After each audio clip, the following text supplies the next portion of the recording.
Bom, pessoal, vamos lá então. Eu vou pedir desculpa pela tosse, tofanho. E de vez em quando vocês vão ver eu dar uma seguradinha, porque pode ser que volte a dar uma fluída no rio de água viva. Prometo não me alongar muito. Vou falar um pouco sobre uma passagem que está em Neemias, capítulo 4, versículo 1. Primeiro e seguinte. Neemias 4, primeiro. Diz assim: quando Sanabalat, ou Sanabalat, quando esse cara aí, Tobias, os árabes, os amonitas e os azotitas souberam que as restaurações da muralha de Jerusalém iam adiante, que as brechas começavam a ser fechadas, ficaram muito irritados e juraram todos uns aos outros que viriam atacar Jerusalém e me importunar. Glórias ao Pai, ao Filho e ao Espírito Santo, como era no princípio, agora e sempre. Amém. Irmãos, eu não sei se apareceu para vocês o título que eu botei na live. Apareceu? Alguém pode me dizer aí qual que é o título da live?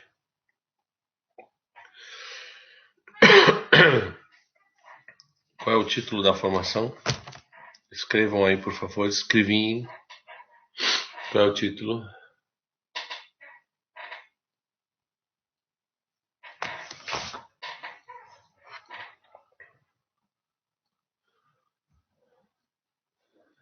Como matar a sua vocação, Joyce? Como matar a minha vocação? Muito bem. Muito bem. Primeiro,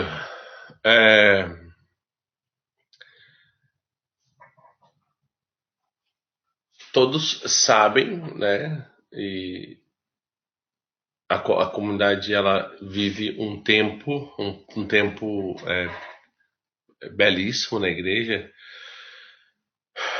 difícil e belíssimo, né? Que é o tempo de chamado lá atrás, quando o padre que nos apresentou para o dom da Deus, dia 14 de junho de 2002, ele escreveu uma carta, entregou para o dom da Deus aquela carta, e aquela carta falava que nós estávamos dispostos a iniciar um tempo chamado de prova canônica, né? Que passaríamos esse tempo então de prova canônica.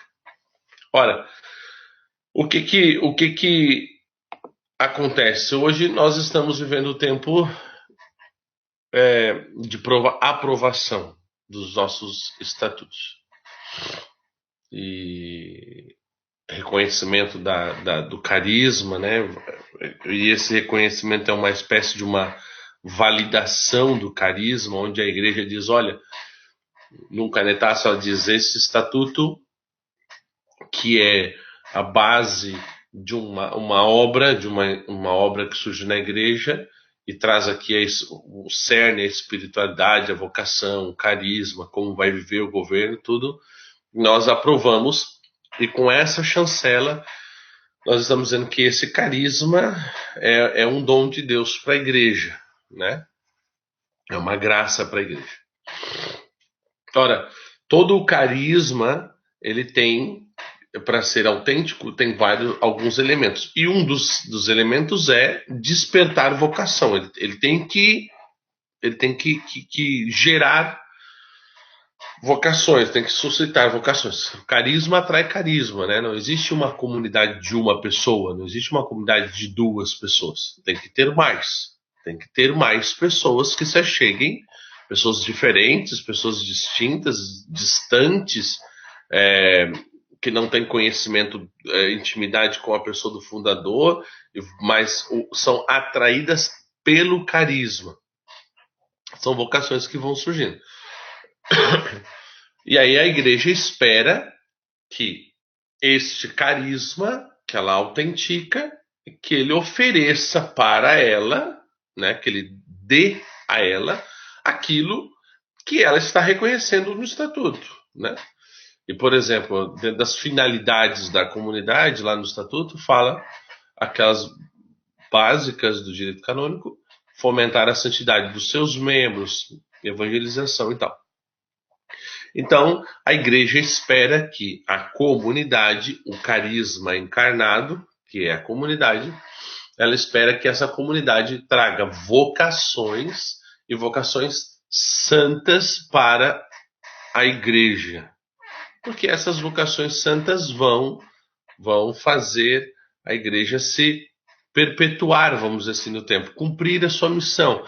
Eu, como membro da igreja, vou e vivendo o evangelho, vivendo uma vida de santidade, eu estou vivendo a igreja no seu desenrolar do dia a dia. Ela está acontecendo também na minha vida, porque a igreja não é só a instituição, ela é a instituição, mas ela também sou eu. Eu faço parte deste corpo místico ao qual a cabeça é o próprio Cristo.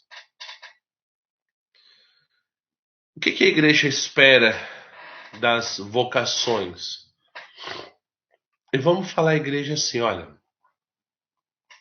não vamos falar igreja, vamos falar igreja, quando eu falo igreja, eu falo aqui a doutrina que nós temos aí nos 2000 anos, porque se nós pegarmos o tempo presente, os últimos 50 anos, 60 anos, nós vamos ter dificuldade de entender o que eu vou falar um pouco disso, porque o tempo presente, no tempo presente, santidade é conversa para crianças, assim, não é mais uma prática. Ou se fala talvez de uma santidade pastoral, algo mais braçal, né, inchado e foice, do que de fato uma santidade mais concreta e intracore, né, uma coisa de dentro do coração e tal. Que aí nós, ao olharmos para toda a história da igreja, nós vamos ver os santos, nós vamos ver a patrologia, na patrologia da igreja, na patrística, nós vamos ver nos tempos que a igreja teve, nós vamos ver que o que ela espera de uma vocação, a resposta que ela espera de uma vocação autêntica, de um carisma autêntico, é sim, sem sombra de dúvidas, uma resposta de santidade. Isso vocês já ouviram, vocês estão carecas de saber. Agora, a pergunta que inicia a live diz, né, como eu posso lhe fazer? O que eu faço para matar a minha vocação? O que eu preciso fazer para matar a minha vocação? Princípio. Vamos do princípio. Vocação, alguém que chama, alguém que responde. A minha vocação, nós estamos dentro de um âmbito religioso, estamos falando de uma vocação espiritual. Primeira coisa para que a vocação possa começar a responder, a corresponder àquele que chama, àquela que espera algo de nós, que é o vocacionado. Primeira coisa é vida de oração.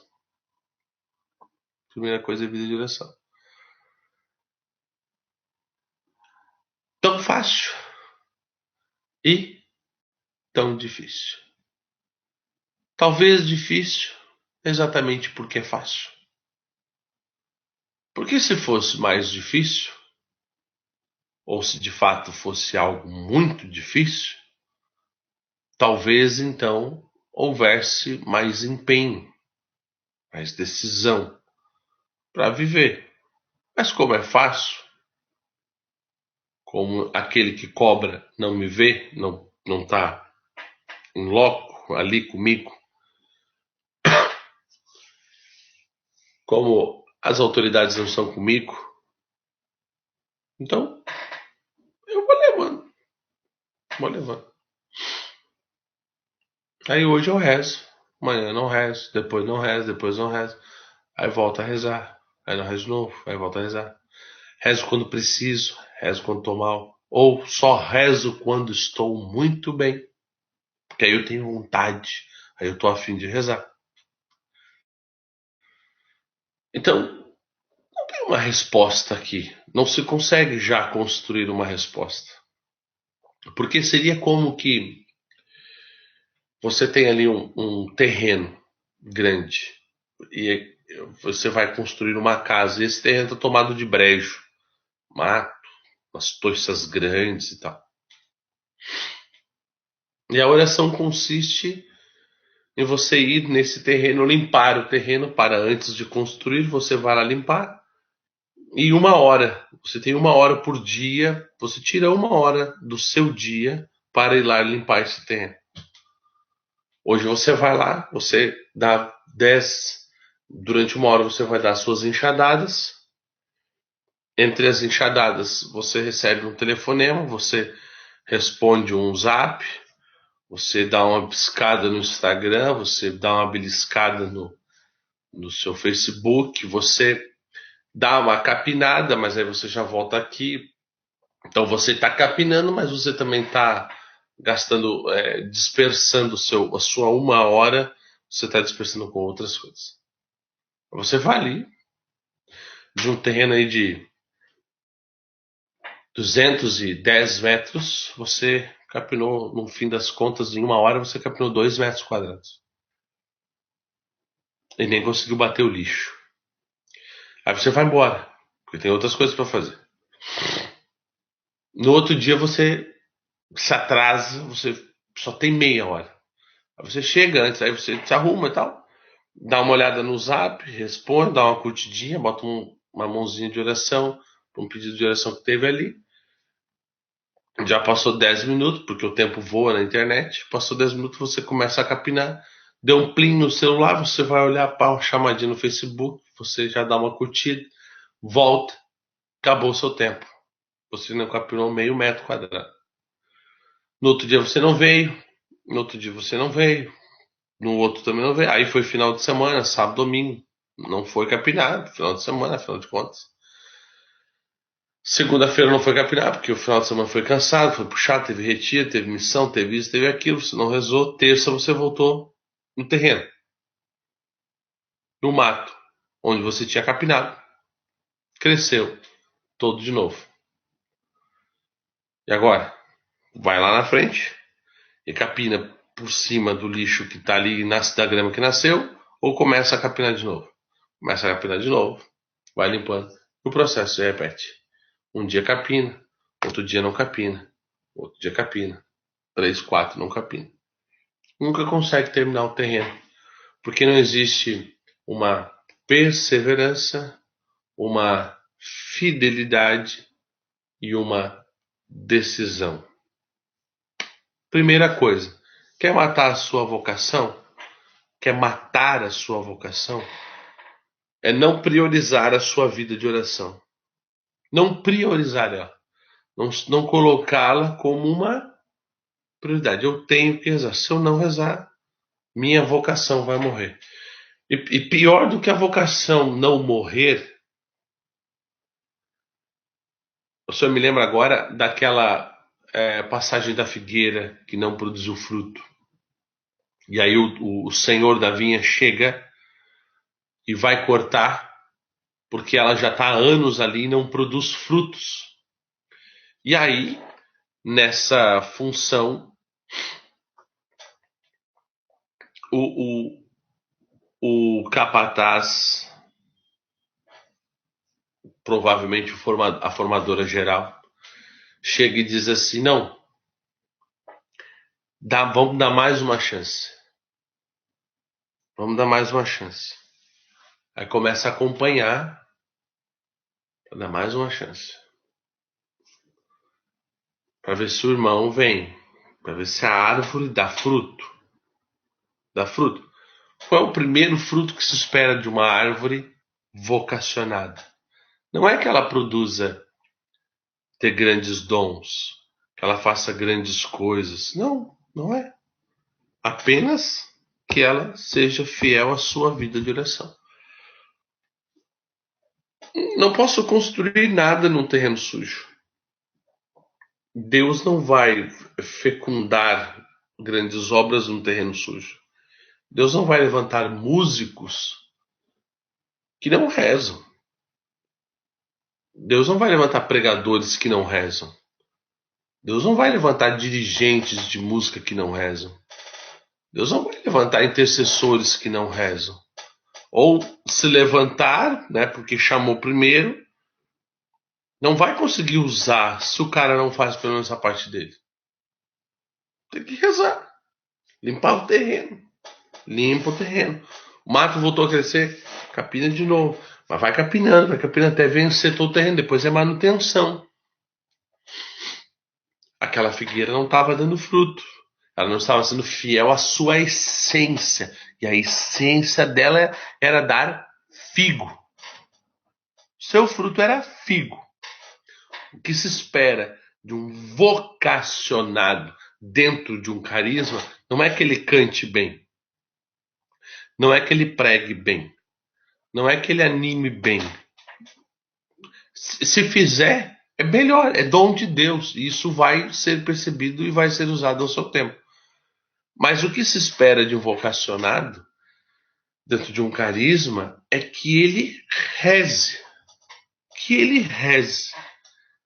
Que ele, se for o caso, que ele passe a vida dele batalhando, mas conseguindo ser fiel. Talvez um dia ele cai, outro ele volta, reza mais tarde, não conseguiu rezar de manhã, reza depois, mas ele reza. Ele reza. Porque já dizia a nossa patrona, um corpo sem uma alma sem oração é igual a um corpo entrevado sobre uma cama. Não tem vida. Não tem vida. Primeira é a vida de oração. A segunda questão é o bendito ou maldito do orgulho. Orgulho, porque no contrário, nós encontramos a virtude da humildade. E a humildade é oriunda daquela palavra humus. Humus é a primeira camada do solo, a camada mais fértil, a camada que foi preparada para receber a semente. E ela vai produzir, ela vai alimentar a semente para depois, então, que aquela semente possa se converter na planta e a planta poder dar os seus frutos. O orgulho é como o inso que seca o chão. Ele enfraquece aquela camada de cima. Ele suga os nutrientes. Ele vai enfraquecendo, eu ia dizer matando aquele solo. Vai tirando a vida daquele solo. Eu poderia perguntar para você: você é orgulhoso? Olha, eu nem li muito, porque dá até medo de ler, né? Nem li muito, mas se alguém tiver a coragem de dizer que não é orgulhoso, esse cara tinha que ser posto num pedestal. O orgulho tem as suas facetas, né? Facetas. O orgulho é tão desgraçado, tão medonho, que ele consegue se travestir de humildade. E aí é chamada pelos padres apostólicos, na patrística da igreja, é chamada de refinada soberba. Soberba. Onde eu visto a carapuça da falsa humildade, escondo atrás dela, mas no fundo é orgulho. No fundo, o que eu quero é a glória ou a vanglória, né? E o demônio ele é nesse caso do orgulho. Eu sei que a Mônia já tem trabalhado na formação com muitos essa questão, mas vale a pena estudar, vale a pena se aprofundar e vale a pena buscar um bom exame de consciência quanto a esse maldito orgulho. Então, eu me confessei agora, a última vez com o padre Lisandro, e disse assim pro padre, no final da confissão, né? Eu disse assim pro padre: Padre, tem alguma vez que o senhor vai se confessar que o senhor não confesse o orgulho? Ele parou, olhou, aí, do jeito dele, ele me respondeu.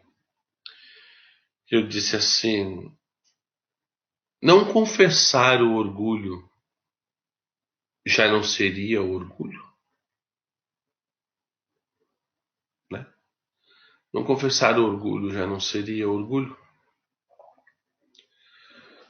O orgulho, ele vai, usando a palavra que eu li no início de Neemias, o orgulho ele vai trincando a muralha, ele vai trincando a rocha, ele vai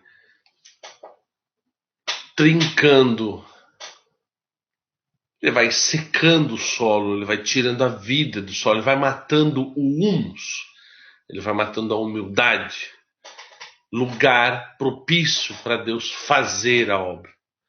Humildade é quando o homem simplesmente se reconhece quem ele é, o nada que ele é, mas o tudo que ele é. Ele é um nada. Ele é um nada porque ele veio do nada, no sentido de que ele não tem participação na sua existência. Foi Deus quem o fez. Ele é fraco. Se Deus virar as costas, o homem cai no profundo vazio. O homem depende de Deus. Ele é um nada sem Deus, mas ele é tudo. Ele é tudo no sentido de que também tudo o que ele é, a vida que ele tem, o dom da vida que ele possui, o homem entenda aqui gênero humano, né, por favor, mas aquilo que ele é, o dom da vida que ele tem, os dons que ele recebeu, as capacidades humanas, inteligência, percepção, comunicação, a fala, o canto, a música, a intercessão, os dons, sejam dons de serviço, sejam dons de santificação, sejam as próprias capacidades humanas que ele recebeu. É fantástico, recebeu de Deus, são dons. Ele é também um tudo, onde Deus opera as suas maravilhas. E aí vai dizer São Bernardo que também negar isso é orgulho. Interessante, porque, claro, ele tira a glória de Deus. Reconhecer o seu nada é necessário para saber que Deus é. Mas reconhecer-se também da forma que é, naquilo que foi criado, foi composto por Deus, também é necessário para dizer, ó, tudo isso aqui é uma verdade. Mas isso aqui é glória de Deus, né? Partilho com vocês hoje que estava lá embaixo estamos trabalhando na casa lá embaixo. Ele estava no telhado botando um negócio lá. E me lembrei, estava pensando sobre essa questão. Eu me lembrei, eu fui lembrado, não sei o que aconteceu, que a Ellen me encaminhou, a Tatiana me encaminhou, alguém me encaminhou um WhatsApp lá de Granja Vargas, onde nós estivemos pregando um cenáculo uns dias atrás. Um povo muito simples, um lugar muito simples. E quando eu fui pregar, Deus disse assim: prega com, prega com vontade, vai com vontade. E aí, fui pregar. E preguei mesmo. É tiro, velho. E Deus foi muito generoso, foi muito bom essas pregações. Aí fomos rezar. E aí, o WhatsApp que me foi encaminhado pelas gurias era testemunho de uma mulher que uma semana antes havia é, havia feito exames, mamografia, tomografia, enfim, ela tinha vários exames e os exames acusavam 2 nódulos. Ela já tinha feito outros e aí fez esses e aí confirmaram que ela tinha 2 nódulos no seio esquerdo, não lembro se é esquerdo ou se é direito. E aí o médico confirmou pelo tamanho, um monte de coisa lá, qual seria o procedimento. Aí ela foi pro cenáculo e pedia que Deus fizesse uma obra na vida dela. Eu proclamei que Deus estava curando uma mulher que estava com diagnóstico de câncer no seio e que naquele momento Jesus estava curando ela e que ela ficasse tranquila, que ela fosse ao médico naquela semana, pedisse novos exames, porque o Senhor não tinha problema com a medicina e que ela fosse lá para comprovar, né, com os exames, comprovar o que Deus havia feito na vida dela. Então, eles mandaram para cá, partilhando, que ela estava com os exames antes do cenáculo, exames depois do cenáculo. Os médicos não sabem explicar, tem lá um risquinho, ela não tem mais os nódulos no seio.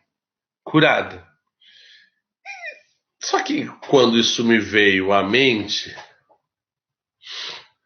sorrateiramente me veio um pensamento assim junto, assim, pá, cura de câncer. Legal, legal. E aí Jesus disse assim para mim: Geberton, tu está a 5 metros do chão.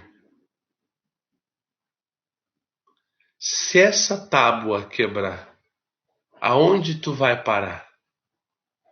Eu disse: é verdade, Jesus. É verdade. O demônio nos eleva, nos bota no alto, seja porque diz que nós somos bons, porque cantamos bem, porque animamos bem, porque pregamos bem, porque rezamos bem, porque somos bons na comunicação, ou sei lá qual é o seu apostolado, ou porque você é piedoso, ou porque você é santo, ou porque você reza muito. Ele vai levantando você. Ele levanta você.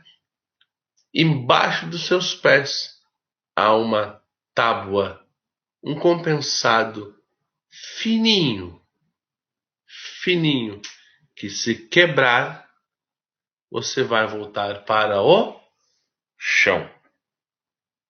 Para o chão. Lá em cima do telhado eu disse assim para Jesus: Jesus, como sempre, o Senhor está de parabéns. Porque o Senhor tinha em mãos um facão velho afiado, um facão velho enferrujado, uma faquinha de serra e uma machadinha, que era eu, a Tati e o Josué. E o Senhor fez um dia de oração, de pregação fantástico, e ainda fez com essas ferramentas insuficientes uma cirurgia perfeita, onde o Senhor curou 2 nódulos no seio de uma mulher com diagnóstico positivo de câncer. O Senhor é o cara. E aí, Santa Madre Teresa de Calcutá, que hoje nós celebramos o seu dia, ela dizia que para vencer o orgulho, ela dava glórias a Deus. Ela reconhecia em tudo, ela reconhecia que Deus era o maior. Nas perseguições, nas calúnias, nos sofrimentos, ela louvava a Deus, ela glorificava a Deus, ela bendizia a Deus. Ontem, nós estávamos botando ainda as placas de USB, que é tipo um compensado em cima do telhado. Os guris de um lado, fazendo um serviço, o Josué e o Vicenzo, e eu do outro lado, sozinho, subindo as placas. Então, para subir as placas, que tem 1,20 por 2,40 sozinho, eu botei a escada, calçava a placa na escada, e empurrando pela escada e subindo, né, bonitinho, subindo os degraus. Quando chegava no final da escada, eu largava a placa para cima da estrutura do telhado. E aí eu já estava no final do dia cansado, com dor nas pernas, dor no braço, dor. Olha, pensa em dor em tudo que é lugar. E com uma vontade assim gigantesca de reclamar e de murmurar, do cansaço, de reclamar do cansaço. Subi uma placa, foi, pá, larguei a placa. Ela saiu da escada assim, caiu inteira no telhado, e ela caiu, em vez de cair reta, ela caiu assim, de ladinho. Quando ela caiu de ladinho, me deu um frio, e eu disse: não, filha, não faz isso. E ela começou a rolar assim, a escorregar. Foi escorregando, escorregando. Eu fui acompanhando com o olho e eu já sabia o que ia acontecer. Ela foi escorregando, mas ao mesmo tempo eu rezando para ela trancar em algum dos sarrafos. Ela foi, caiu, foi lá pro chão. Olhei. É, eu mereço. Eu sou pecador e eu mereço. E disse assim: Jesus, bendito seja. Vou descer, vou pegar, vou subir ela de novo. E vamos embora. Fui lá, peguei, subi. A vontade. E é engraçado que naquele momento, a vontade que tinha me dado de reclamar do que estava acontecendo morreu tão rapidamente enquanto eu proclamei a frase dizendo: Jesus, bendito sejas tu, por tudo. Não é o que São Paulo diz? Em tudo dai graças. Se eu não traço uma luta contra o orgulho vai me matar. Porque nós somos pequenos, somos uma comunidade. Hoje somos uma comunidade simples, somos uma comunidade pequena. E eu já vejo irmãos, eu já sofro com irmãos que sofrem porque gostariam de ter mais destaque dentro da obra. Quer mais destaque? Seja santo. Reze. Corresponda à sua vocação. Você estar à frente de uma assessoria, você estar no conselho, você estar no palco, não é destaque. Não, exige um destaque humano. Mas não é o destaque que nós buscamos. O destaque que nós buscamos é que Deus nos veja, é que Deus nos perceba. E para que Deus nos veja e Deus nos perceba, nós precisamos de santidade. Nós precisamos de fidelidade. Como dizia Madre Teresa, Deus não me chamou para ter uma vida fácil. Deus não me chamou para ter uma vida cômoda. Deus me chamou para que eu fosse fiel. Fiel. E a infidelidade da vida de oração é rebeldia. E a rebeldia é um dos desdobramentos do pecado do orgulho, que é vontade própria. Se eu não tiver a capacidade de viver o martírio da minha vontade, que é rezar sem ter vontade, eu nunca vou crescer. Eu nunca vou crescer como homem ou mulher, eu nunca vou crescer como vocacionado, eu nunca vou alcançar a santidade ao qual nós fomos chamados, nós fomos destinados e por graça fomos capacitados para tal. Se eu não combater o orgulho, já morri, porque ele está me combatendo. Se eu não rezar, se eu não buscar a manutenção da minha vida de oração, o que vai se fazer nesse terreno, nesse espaço, nesse terreno chamado vocação? Eu enquanto vocacionado, eu sou um terreno no qual Deus pode construir uma casa, um galpão, colocar uma piscina, fazer uma garagem. Deus pode colocar ali um pavilhão para abrigar pessoas. Deus pode fazer o que? Deus pode erguer um prédio. Ah, mas porque Deus não fez no meu terreno um prédio, eu sou menos do que o outro? Não, não, não sou.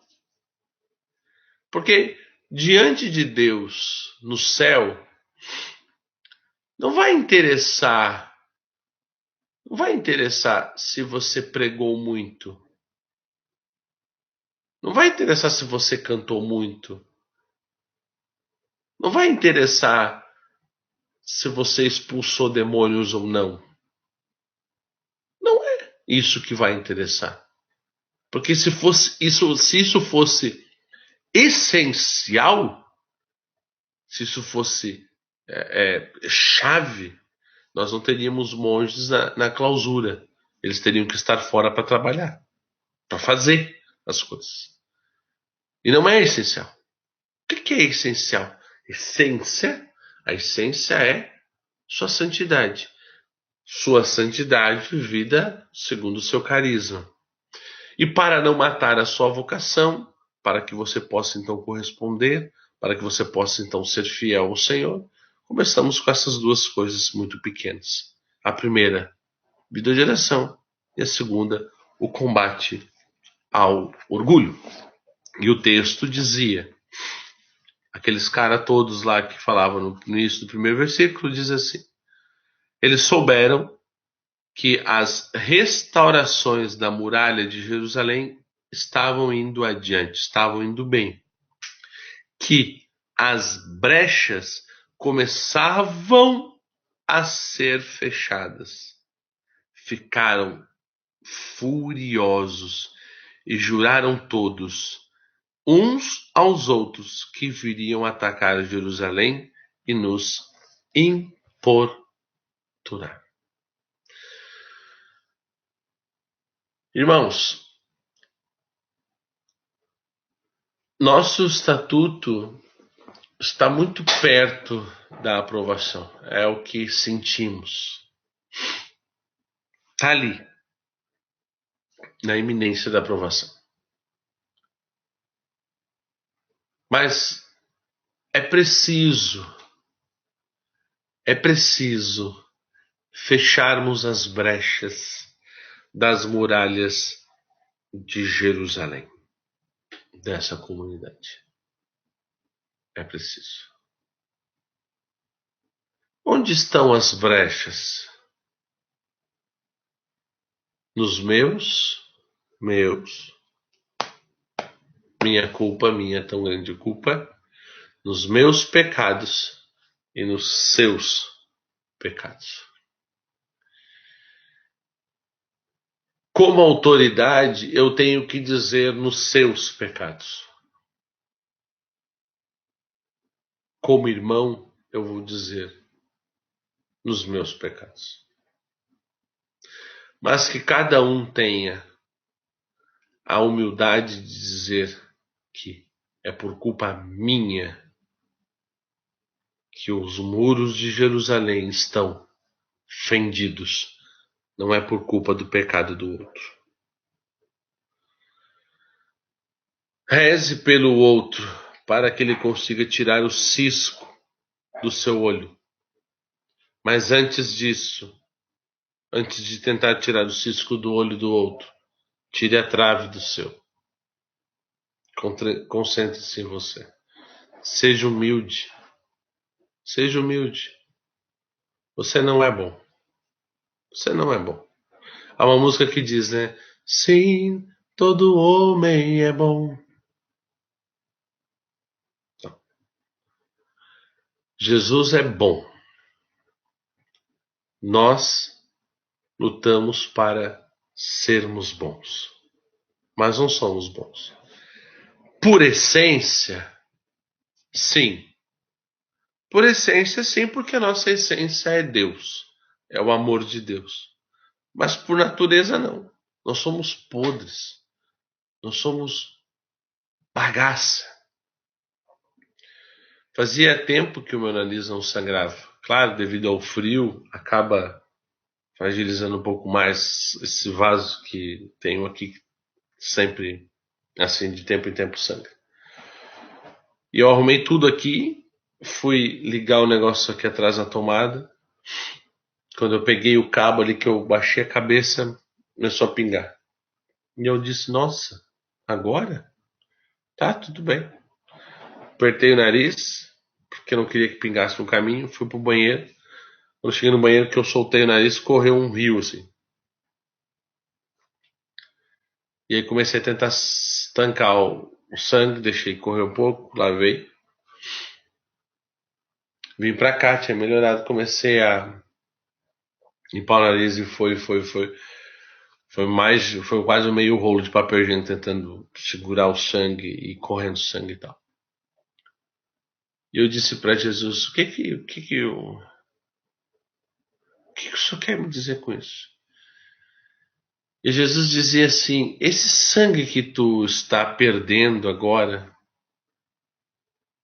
que jorra pelo teu nariz, que a gente fala carmesim, né? Vermelho, deveria perder na tua luta contra o pecado. Mas mais do que na luta contra o pecado propriamente dito, e aí Jesus pegou pesado, tu deveria perder este sangue na luta contra ti mesmo. Deixa eu dizer uma coisa para você.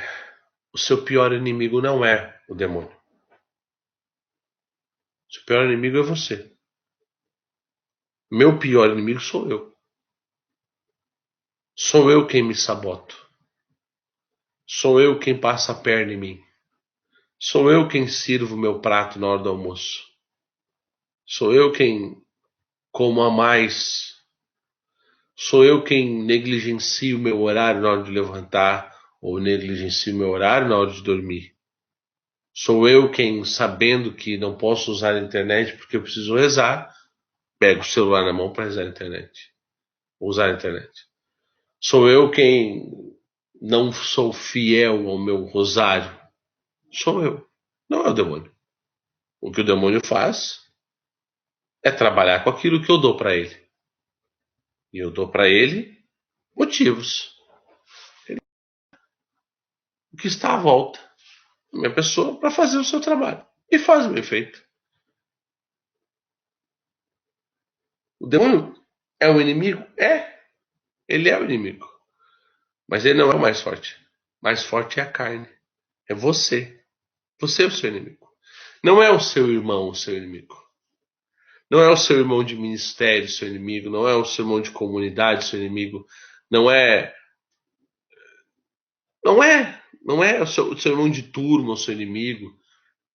É você. Seu orgulho. Sua inveja. Sua mesquinhez. Sua ganância. Sua soberba. Seu desejo de ser e fazer as coisas do mundo, ser como o mundo, mas disfarçado numa falsa piedade. Então diz, pois é, fazer o quê? Não deu e tal. Mas no fundo o que você gostaria de ser é rico, para ter os regalos do mundo. Não aceita, não tem humildade de aceitar a via de pobreza, ou de penúria, ou de simplicidade que Deus deu. Por isso, quando algum irmão prospera, melhora, vai lá tirar a piadinha. Aí, muito bem, hein? Pô, um dia eu quero ser assim. Tem piadas e piadas, brincadeiras e brincadeiras. Mas dizia Freud, vai dizer a formadora aí, que toda brincadeira tem um fundo de verdade. É inveja. Não é alegria pelo outro. É inveja. Inveja porque queria ter também. É orgulho, no fundo. É arrogância, no fundo. É soberba. Quando que nós vamos parar para fazer uma autocrítica, uma análise da nossa estrutura interior e verdadeiramente buscarmos fechar as brechas? Fechar as brechas. Quebrar, tirar o reboco velho, meter grampos de ferro para dar estrutura, jogar uma massa nova, arrumar o reboco por cima. Quando nós vamos fazer isso? O diabo brinca conosco como uma bolinha de ping-pong, para lá, para cá, para lá, para cá, para lá, para cá. Você não é uma bola de ping-pong. Você não é. Você é um vocacionado à santidade. Você é um vocacionado a uma vida grande. Não grande como o mundo, grande em Deus.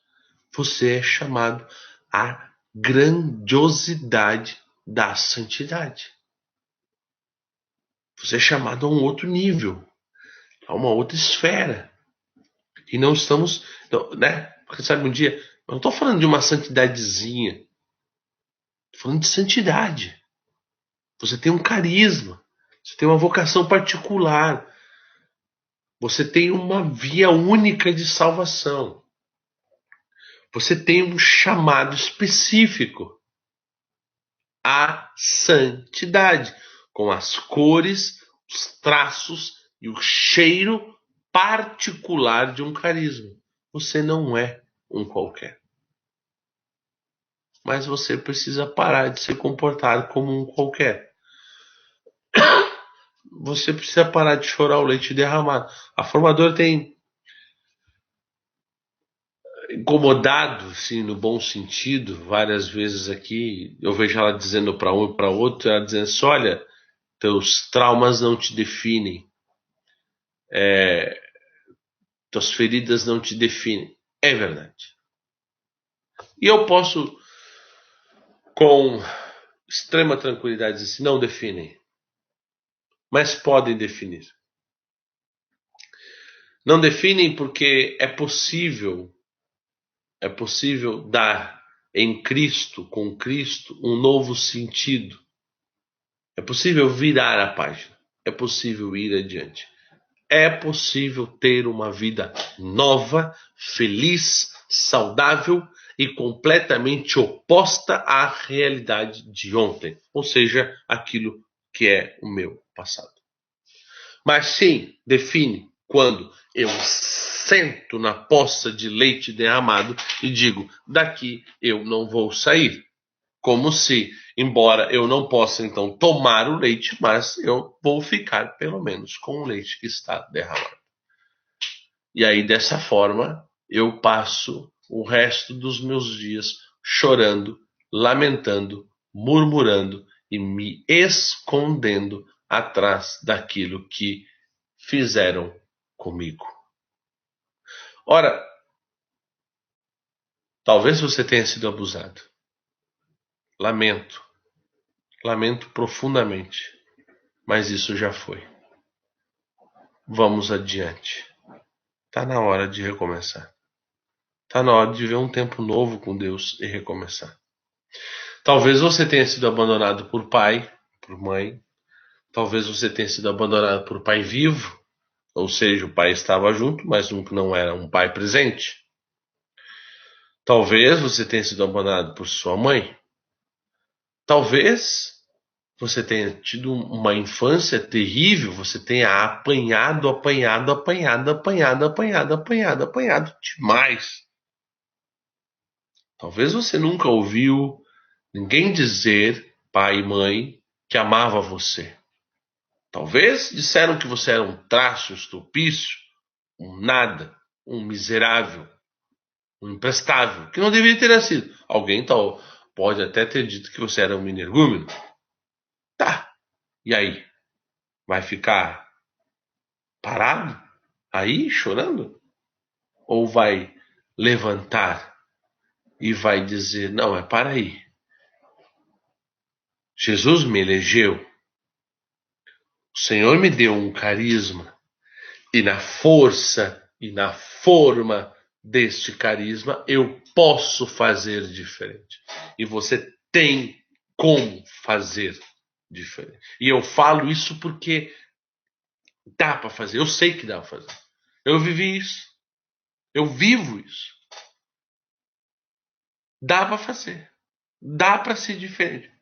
Toda a sua história enfia você para dentro de um poço e você sai do poço dizendo: eu recebi um carisma. Eu tenho uma vocação, um chamado particular. Eu vou fazer diferente. Vou fazer diferente. Bom, então,